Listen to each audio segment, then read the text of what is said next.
Hey friends, how's it going? Welcome back. Thank you so much for stopping by. Thanks to everyone that dropped messages last week. I really appreciate them. You guys, you're the best. I'm really glad that you enjoyed that kind of walk on bobbing vlog style video that I did last week, and we are doing more of the same today. I'm all loaded up. We're actually going away on an overnighter. Unfortunately, my passenger seat is empty. Johnny was going to be coming with me, but Johnny went out last night and Johnny got very, very drunk, and Johnny is a nice shade of green currently. He might drive down and meet us at the campsite later, but I wouldn't hold your breath. I really hope he does turn up because I really want you guys to meet him and to know that he's not just like my little imaginary friend, that I do actually have a fella called Johnny. So hopefully he turns up. If he doesn't turn up this weekend though, I will certainly get him in front of the camera for you all, just to prove that he is actually real. I'm so excited to show you the place we're going to today. I've been wanting to do a video there for years, but I've never really known how to bring that into this channel. So now I got all the feedback that you guys really liked that walk on Bodmin Moor and you want to see more of Cornwall. This is just like, it's perfect timing. And also the place we're going to has an incredible backstory. It's such an enchanting and magical place. I'm really excited to show it to you guys. So I've got to run off and do a few errands en route, and then I'll catch up with you when we get down there. See you in a bit. Okay, so I have landed. I am at Heligan Woods, which is a proper campsite with like electric hookup and everything. It's a really lovely site right next door to the Lost Gardens of Heligan, and that's where I'm going to head off in a minute. The day is ticking on actually. I need to get a wriggle on. So just to show you on the map whereabouts we are, we've got St Austell here. Where are we? There we go. And we are here. The Lost Gardens of Heligan, absolutely wonderful story to this place. It's so magical, you're going to love it. So I think I'm going to go and head over to Heligan now because it's 2:30 and I want to try and get loads of yummy footage for you. There's also a farm shop there, so I'm going to go and buy my food for tea. I'm going to not even bother setting up camp until I get back. So let's go and explore. So here's a quick little shot of my campsite. Isn't it lovely? And now for Heligan. So Heligan House dates all the way back to the 1200s. In 1766, it was inherited by a chap who loved collecting unusual plants from around the world. He redesigned the whole estate, creating the start of the magical gardens you see here today.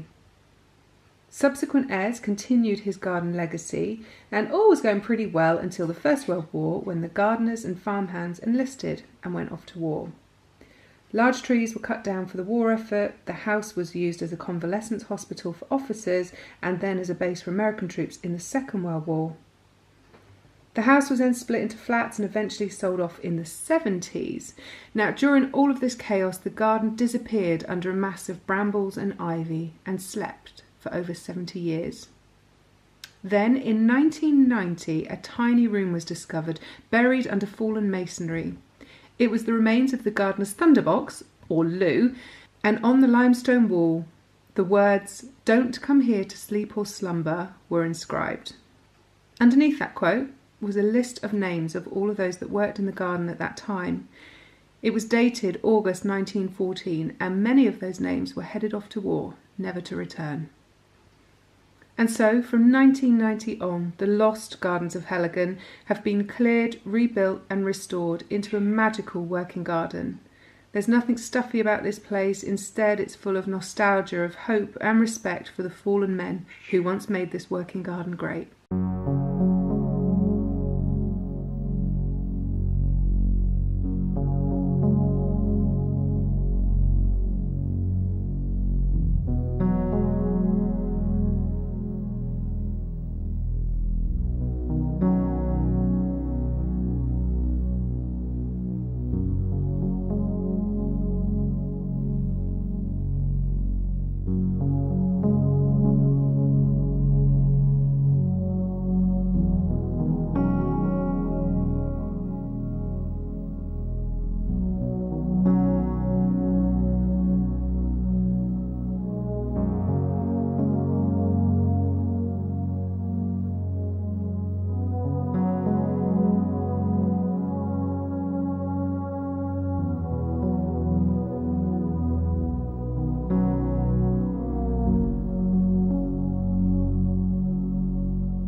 Yee-wee! The heavens have now opened, so I've legged it back here to Myrtle. So I got some goodies in the farm shop. I got these olives that are massive. Let's try one. It's huge. Oh, hell, they're all right. I got me a cheeky little bottle of wine to have with me olives. I got me my favourite cabbage in the world, the most beautiful looking Savoy. I freaking love Savoy cabbage. And I got some meat that's been reduced. So this is 1/4 kilo of mutton steak, and it was reduced from £3.43 to £2.73. I'm gonna have to go and get the van sorted, get the electric hookup plugged in, get everything sorted, get the heating on, because what time is it? It's 4:45, so it's gonna get dark soon, so I need to get all that sorted before the light goes, and then I'll get my dinner on. So I think that's going to be it for tonight, because as you can see the light is pretty much gone. So I will catch up with you tomorrow morning. Good morning. That was such a good night's sleep. Oh my god, I love the bed in this van. It's so lovely. So there was quite a lot of rain in the night that woke me up a few times. And then I was woken up again by birdsong first thing. Oh, it was so lovely. It felt very spring-like.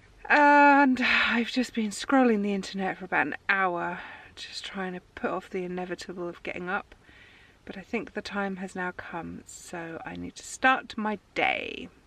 The forecast is also much better for today than they were saying it was going to be, so that's really good news. So I'm going to get up, get ready and get a coffee on, although there is a Costa about 3 or 4 miles away, and I do have a bit of a Costa habit, so I might head down there. And my battery is about to die on the camera, so I've got to go over and out. Ew. That's looking a bit chilly. So I feel human now. I ran off, I got a coffee, I've come back, the weather's cleared, it's beautiful. It's like, it's a bit cloudy, but blue skies, a bird song, beautiful. So I'm now going to make what should have been my pudding last night. I'm actually going to make it for my breakfast today. So when you make normal rice pudding, you make it in the oven, right? I don't have an oven, so I needed a quick way of doing it on the Stovetop. So I'm going to be using flaked rice. Now I don't know if that's focusing, if not I'll put another little shot in here of what this looks like. I imagine it to be grains of rice that have been rolled, like flattened. The beauty is that the grain is burst open. You get straight to all that starch in the middle, so it cooks a lot quicker than if you had the whole grain and you were putting it in the oven or whatever. Now when it comes to finding this, it used to be called flaked rice, I'm pretty sure, in the olden days, and in the supermarket I think you'd find it in the baking section, like where your condensed milks and your dried fruit are. I hunted a massive supermarket for ages and I couldn't find it until I just happened to wander down the gluten-free aisle, and they now call this a gluten-free rice porridge. So if you're having trouble finding flaked rice, go and look in the gluten-free department. It used to be dirt cheap, it used to be pennies a bag, and now obviously because they've stuck gluten-free on the front, it's more expensive. Obvs. So all we're going to do is pop that in a saucepan. Okay, so that's in there. I'm also going to put my milk in. Now, in the past, I've used a whole can of coconut milk, full fat coconut milk for this, which is utterly delicious. Today, I'm using almond milk, but use whatever you like, really. If you're Scottish, you can use water and salt because you're like hardcore up there. And I'm also going to pop in some cinnamon. If I had nutmeg, I actually would have preferred nutmeg for my rice pudding, but I don't, so cinnamon will do quite nicely. You can also pop some sugar in, some dried fruit in, a banana, some desiccated coconut would be nice. Flavour it however you want. So I'm just going to give that a little stir. I'm going to pop the lid on and bring that up to a nice soft boil and then let that cook down. I had to clear the van up as well. I was doing my head in, all that stuff. And as you can probably tell, Johnny didn't come and meet me. He was feeling really quite sorry for himself. So he lit a fire and then that was it. He wasn't moving, which I do understand. But I promise you will get to meet him properly soon. I was thinking it might be fun if you guys want to ask us some questions. We could do a little Q&A at some point. If you just want to know Johnny exists, if you want to know anything about him, or anything about me, anything about Myrtle the Campervan, or Cornwall, or what I do for a living, or anything at all, then let us know below if that's something that you'd like to see, and I will make that video happen. And also let me know of any questions you've got, and I'll start compiling them into a list, and then we'll sit down one day and go through them all.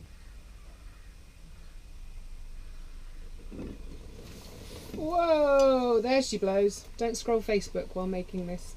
It's getting there, nice and stodgy. I am going to add some sugar because that's tasting far too healthy right now. A couple of teaspoons, I reckon. That's better. That's amazing. Those rice grains are cooked. That's been 5 minutes max. Really, really yummy. The only downside being is that you're not going to get that delicious skin on top of your rice pudding that you do if you bake it in an oven.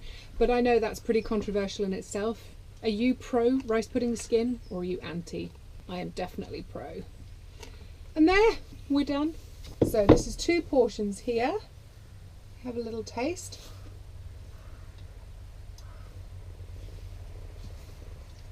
Oh my god, that's so good. How easy is that? So I'm going to sit and scoff this for my breakfast. So I hope you've enjoyed today's little video and a little insider peek at the Lost Gardens of Heligan. It's such a magical site. If you do come to Cornwall, then please, please, please put it on your to-do list of places you've got to visit. It's just magical. And if you're down in your van, you've got that campsite right next door. Literally, you walk through a gate and you're in Heligan. You've got the farm shop here that's got all your basic supplies. And you've also got the cafe and the gift shop at Heligan. I mean, you could just holiday here and not even go and explore anywhere locally.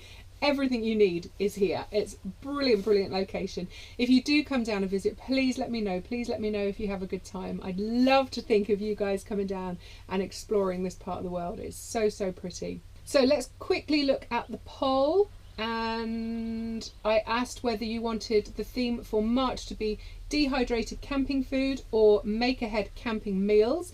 I think the latter has definitely won. Make ahead camping meals is at 62%, dehydrated camping food is at 34%. So March's theme is now set. We are going to be doing make ahead camping meals. So can you please start dropping in the comments for the next couple of weeks the meals that you would like to be able to make at home and take with you to perhaps reheat that night, or perhaps it's picnic food that you want to make ahead of time so that you can just park up and get out on the trail. Let me know any ideas of the make ahead kind of foods that you would like to see. Things that you couldn't necessarily make from scratch in your camper van. So perhaps something that needs an oven, or something that needs a blender or a food processor, something that you don't necessarily have in the van. I don't know. At this point, I'm leaving it to you guys to give me some inspiration on the kind of make ahead camping meals that you'd like to see. Please, please, please drop them in the comments below and I can start planning March's content. And I think that's it, beautiful people. My rice pudding / rice porridge is going cold, so I'm going to go and dive into that. I'll catch up with you next Wednesday. I hope you have a brilliant week, a fantastic weekend if you're out and about. And until then, mwah, happy camping.